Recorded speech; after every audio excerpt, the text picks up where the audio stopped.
the end of last year. And basically, if they said no, it was going to be made in Joburg. Joburg have a different size bending machine, so it then recalibrates the length of the roof sheet pieces. It does take a bit of time for it to do its thing. So this is using something inside of Inventor called iLogic, which is like a watered-down version of Visual Basic. And you can actually program Visual Basic or .NET inside of the program. I'm not a programmer either, but I know how to drive the basic version of this thing. So you can actually change the length. And when you change the length, it then figures out how many, wall sections. This is one of those little, what's it, barcode? Based on how long it is, it actually changes the channels underneath the thing that you set up. It makes it kind of smaller depending on the length. It's got big members, small members, so I think it's every 3 meters and all of those things. And the basis of this is, previously they were taking 2 days to draw one of these things. So the salesman will get a quote, then they'll start, and then 2 days later the guy says he has the bill of materials and he's guessing. He needs to count, what he thinks is going to be needed. We're using this. If I wanted to see what the materials for this, and then I've also got it, the numbers, the part numbers are actually based on the size, different lengths and channels at different sizes, different panel lengths at different stock numbers. So it's basically straight out of the year. It actually also gives you your length. So it's saying that this is 1.45 meters and in total we need 5.799 meters.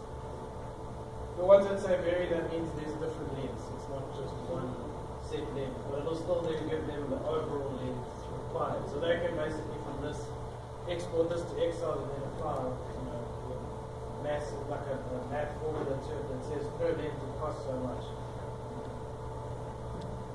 So just to show you what I mean, this is the iLogic part behind it. Then every single part inside of these parts has their own little bits and pieces telling them what to do. So something to just remember that obviously what we're going to do today is we're not going to finish something like that today. It took me I think 3 weeks to do that model. It's not a 2-second job. Okay, so let's hit projects. So plug your flash stick into the machine if you haven't already. Start Inventor.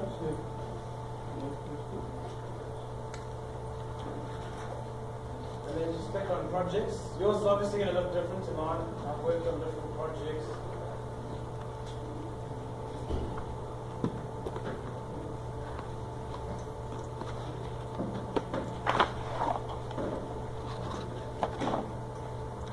Okay, so once you click on projects, what I want you to do at the bottom of here is a little button called new. So we're going to click on that new button.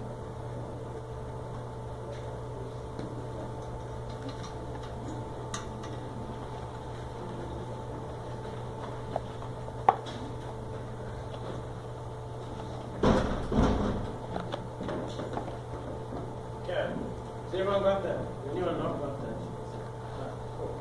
So new single user, there's a vault option. The vault is another program, so don't ever set it on vault. That will not work for you guys.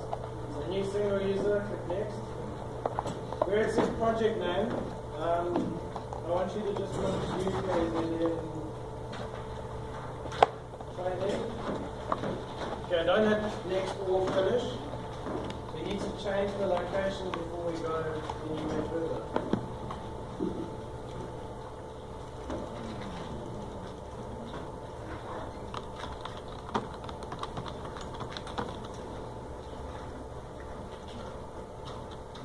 Okay, so basically once you've typed the UK as an in training, from here you're going to basically browse to your flash stick. So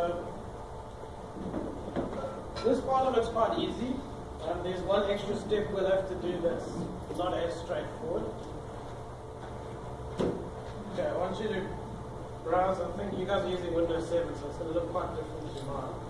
But I want you to just browse to your flash stick, which That is my flash stick. Once you've selected your flash stick, click on New Folder, Make New Folder. We will then just put that name in again, so new KZN training. And then you're going to click on OK. Because obviously there's no folder on the end. We're just wanting it to make it. After you've created that folder, click on OK. It should then list that.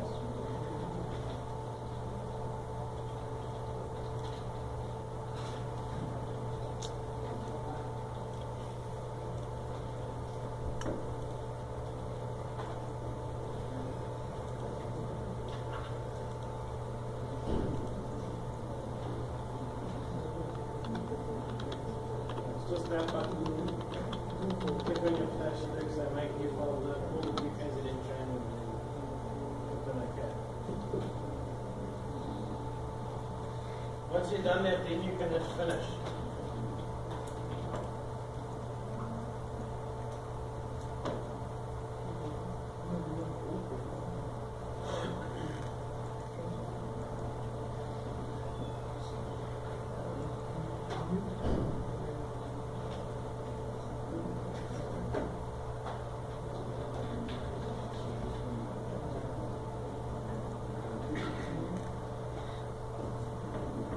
Yeah, everyone done that?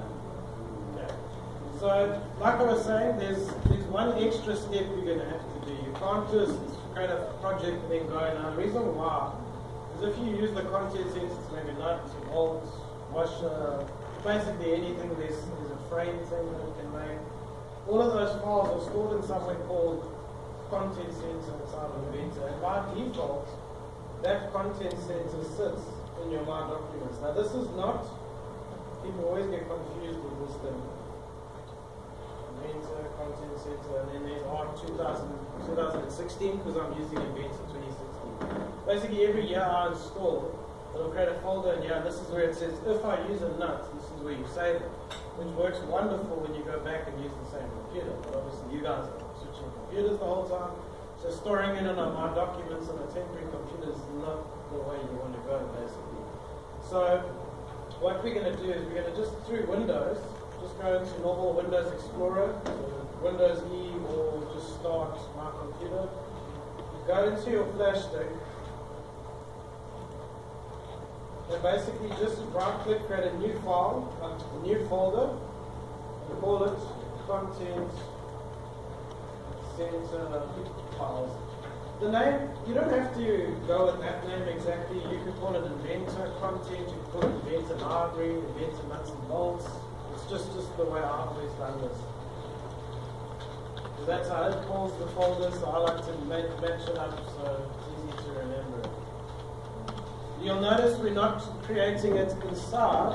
So here is the UKZN project file. We're doing it at the root level.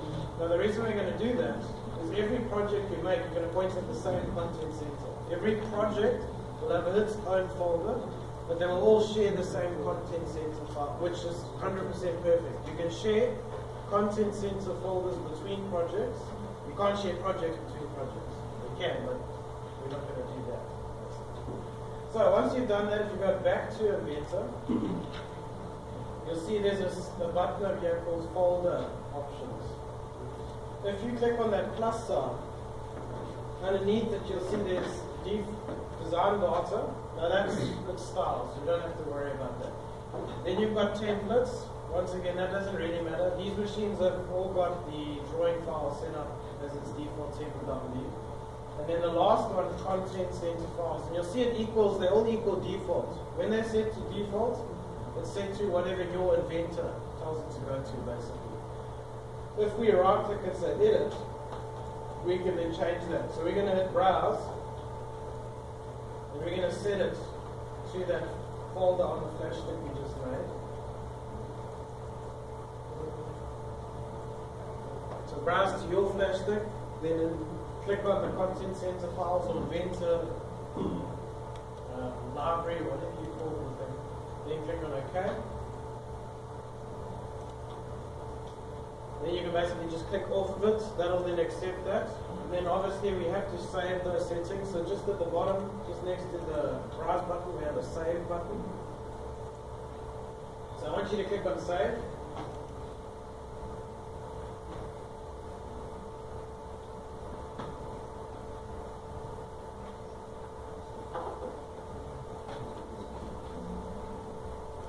Okay. So just to show you what that's actually done. So unfortunately, this is the boring stuff you have to do before you draw. Basically, once you've done it though, you can basically reuse this thing over and over. So just to show you what that has actually done, if you click on done on the bottom right and click on open, you'll notice it takes you to your flash disk. It doesn't take you to your My Documents. It doesn't take you to your desktop or your uncle's hard drive plugged into the computer. You know what I mean? It takes you straight to your basically specified folder. That's what the project file does.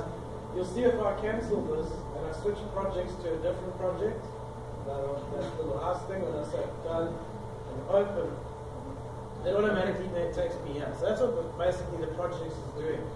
It's allowing me to work out of a specific location. Do you have one there called default?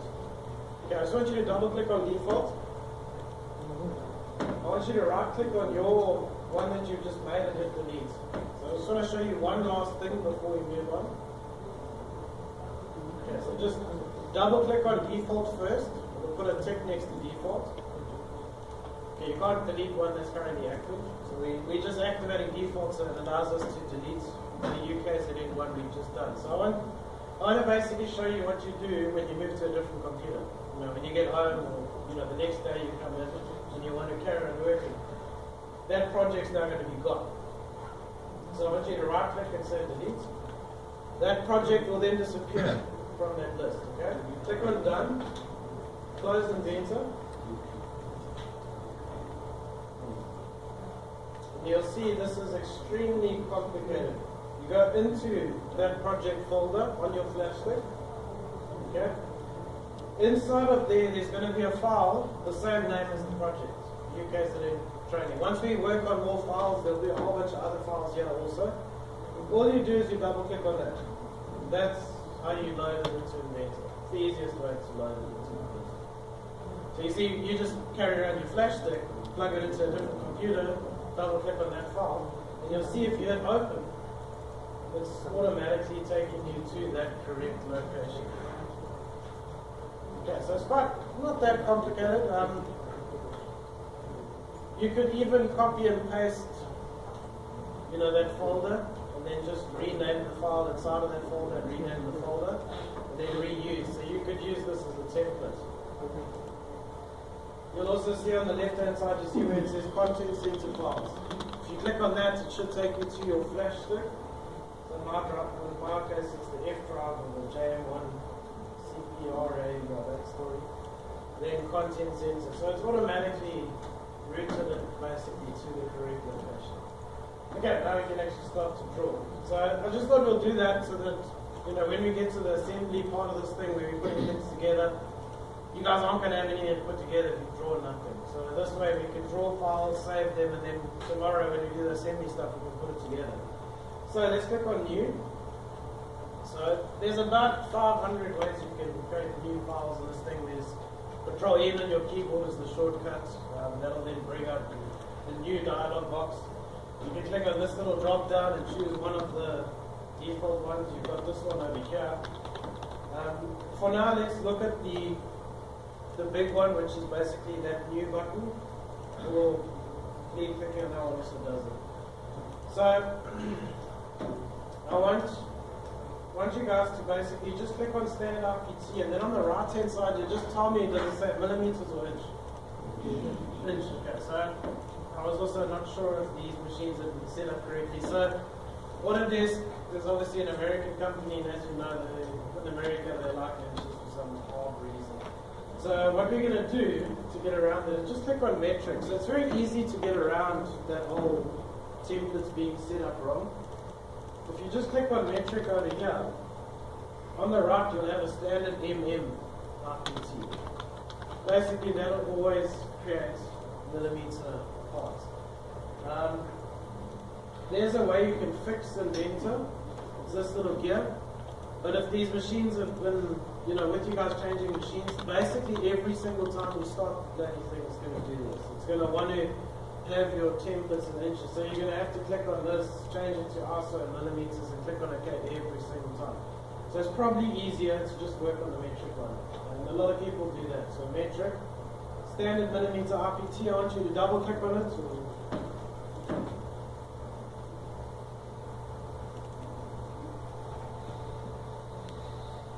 There we go. So this is basically the part environment.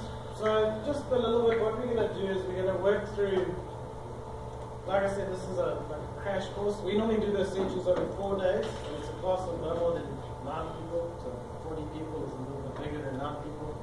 So obviously we'll have to go a little bit quicker. But normally it's 2 days on parts, 1 day on assembly, 1 day on drawings. So what we're going to basically do is we're going to spend today on parts, so that's going to be like 2 days. And then tomorrow we'll do assemblies and drawings. So we'll just basically go through as much as we can, go through. This is more just so that when you sit behind and try and use Inventor for your projects, you're not like, what do I click on, where do I even start? You've got an idea. That project thing that I showed you, that is boring as anything, but that's probably the biggest question I have when people are trying to use the program yet. So I have Sean always phoning me and I go, the guys can't find this and it's moaning about that and all the nuts and bolts of one. That we did will solve like 80% of the questions that get at the university. You guys are quite clever at figuring out the rest of the stuff. So we're going to just click on Start 2D Sketch.